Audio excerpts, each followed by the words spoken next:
എല്ലാവർക്കും നമസ്കാരം. ഞങ്ങളുടെ പുതിയൊരു വീഡിയോയിലേക്ക് എല്ലാവർക്കും സ്വാഗതം. ഇന്ന് ഞങ്ങൾ വന്നിട്ടുള്ളത് എല്ലാവർക്കും ഇഷ്ടപ്പെടുന്ന നല്ല ടേസ്റ്റി ആയിട്ടുള്ള അടിപൊളി ഒരു റെസിപ്പി ആയിട്ടാണ്. വീഡിയോയിലേക്ക് പോകുന്നതിന് മുമ്പ് നിങ്ങൾ ആദ്യമായിട്ടാണ് ഈ ഒരു ചാനൽ കാണുന്നതെങ്കിൽ സബ്സ്ക്രൈബ് ചെയ്യാനും അതുപോലെ ഈ വീഡിയോ നിങ്ങൾക്ക് ഇഷ്ടപ്പെട്ടാൽ ലൈക്ക് ചെയ്യാനും കമൻറ്റ് ചെയ്യാനും മറക്കല്ലേ. അപ്പോൾ വെക്കേഷനൊക്കെ ആയപ്പോൾ അമ്മായി മക്കളൊക്കെ വന്നിരുന്നു. അപ്പോൾ അമ്മ അവർക്ക് വേണ്ടിയിട്ട് സ്പെഷ്യലായിട്ട് ഉണ്ടാക്കി പായസം. അടിപൊളി അടിപൊളി ഇഷ്ടമായോ? ഡോട്ടിക്ക് ഇഷ്ടമായോ? പായസം ഉണ്ടാക്കുന്ന വീഡിയോ ഒന്ന് കണ്ടുവെക്കാം. ഈ ഒരു റെസിപ്പി തയ്യാറാക്കുന്നതിന് വേണ്ടിയിട്ട് ആദ്യം തന്നെ ഇതുപോലെ ഒരു ഏത്തപ്പഴമാണ് എടുത്തിട്ടുള്ളത്. ഇനി ഒരു പാൻ അടുപ്പത്ത് വെച്ചിട്ട് അതിലേക്ക് ഒരു സ്പൂൺ നെയ്യ് ചേർത്ത് കൊടുക്കാം. ഇനി അതിലേക്ക് കുറച്ച് അണ്ടിപ്പരിപ്പ് മുന്തിരി ഇട്ടിട്ട് ഒന്ന് വറുത്ത് കോരിയെടുക്കാം. ഇനി ഇതിലേക്ക് ചെറുതായി കട്ട് ചെയ്തിട്ടുള്ള ഏത്തപ്പഴം ചേർത്തിട്ട് ഒന്ന് വഴറ്റിയെടുക്കാം. പഴം നല്ലോണം ഒന്ന് വഴറ്റി വന്നതിന് ശേഷം ഇനി ഇതിലേക്ക് നമ്മൾക്ക് മധുരം ചേർത്ത് കൊടുക്കേണ്ടതുണ്ട്. ഞാനിവിടെ മധുരത്തിനായിട്ട് ശർക്കരയാണ് ചേർത്ത് കൊടുക്കുന്നത്. പഞ്ചസാര ചേർത്ത് കൊടുക്കേണ്ടവർക്ക് അങ്ങനെയും ചേർത്ത് കൊടുക്കാം. ഈ ഒരു റെസിപ്പി തയ്യാറാക്കുന്നതിന് വേണ്ടിയിട്ട് 300 ഗ്രാം ശർക്കരയാണ് ഞാൻ എടുത്തിട്ടുള്ളത്.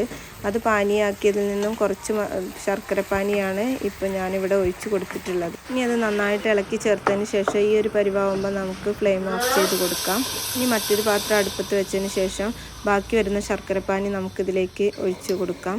ഇനി ഇതിലേക്ക് വേണ്ടത് ചവ്വരിയാണ്. ഞാനിവിടെ 100 ഗ്രാം ചവ്വരിയാണ് എടുത്തിട്ടുള്ളത്. അതൊരു 10 മിനിറ്റ് കുതിർത്തി വെച്ചതിന് ശേഷം ഒന്ന് വേവിച്ചെടുത്തിട്ടാണ് ഈ ഒരു ചവ്വരി ഇതിലേക്ക് ചേർത്ത് കൊടുക്കുന്നത്. ശർക്കരപ്പാനിയിലേക്ക് ചവ്വരി നേരിട്ട് ചേർക്കുമ്പോൾ വെന്ത് വരാൻ കുറച്ച് സമയമെടുക്കും. അതുകൊണ്ടാണ് വേവിച്ച ചവ്വരി ചേർത്ത് കൊടുക്കുന്നത്. ഇനി ഇത് നല്ലോണം ഇളക്കി കട്ടകളൊക്കെ ഒന്ന് മാറ്റിയെടുക്കാം. ഒട്ടും കട്ടകളില്ലാത്ത രീതിയിൽ നമുക്കൊന്ന് ഇളക്കിയെടുക്കാം. ഇനി ഈ ശർക്കരപ്പാനിയിൽ നമുക്ക് നല്ലപോലെ ഒന്ന് വേവിച്ചെടുക്കാം. ഇതിലേക്ക് തേങ്ങാപ്പാലാണ് ചേർത്ത് കൊടുക്കുന്നത്. പാല് വേണ്ടവർക്ക് അങ്ങനെയും ചേർത്ത് കൊടുക്കാം. പക്ഷേ ഇവിടെ ഞാൻ ശർക്കര ചേർത്തതുകൊണ്ട് തന്നെ തേങ്ങാപ്പാലായിരിക്കും ഒന്നും കൂടെ നന്നാവുക. ഒരു 3/4 ലിറ്റർ തേങ്ങാപ്പാലാണ് എടുത്തിട്ടുള്ളത്. ഇനി ഒരു സ്പൂൺ അരിപ്പൊടിയിലേക്ക് നേരത്തെ തയ്യാറാക്കി വെച്ചിട്ടുള്ള തേങ്ങാപ്പാലിൽ നിന്നും അല്പം പാലെടുത്തിട്ട് കട്ട ഒട്ടും ഇല്ലാത്ത രീതിയിൽ മിക്സ് ചെയ്തിട്ട് നമുക്കിതിലേക്ക് ഒന്ന് ചേർത്ത് കൊടുക്കാം. പത്തിരിക്ക് ഇടിയപ്പത്തിനൊക്കെ എടുക്കുന്ന അരിപ്പൊടിയാണ് ഇതിലേക്ക് ഞാൻ ചേർത്തിട്ടുള്ളത്. ഇനി മധുരം ഒന്ന് ബാലൻസ് ചെയ്യാൻ വേണ്ടിയിട്ട് ഒരു നുള്ളു ഉപ്പ് ചേർത്ത് ഇളക്കുന്നുണ്ട്. അപ്പോൾ ഈ ഒരു രീതിയിലേക്ക് വന്നിട്ടുണ്ട്. ഇനി ബാക്കിയുള്ള പാലും കൂടെ നമുക്കിതിലേക്ക് ചേർത്തിട്ട് ഒന്ന് ഇളക്കി കൊടുക്കാം. ഇനി ഇത് നല്ലോണം ഇളക്കി ചേർത്തിട്ട് നമുക്കൊന്നും കൂടെ വേവിച്ചെടുക്കാം. ഇനി ഇതൊന്ന് തിളച്ച് വരേണ്ട താമസമേ ഉള്ളൂ. ആർക്കും എളുപ്പത്തിൽ തയ്യാറാക്കി എടുക്കാൻ പറ്റുന്ന ഒന്നാണ്.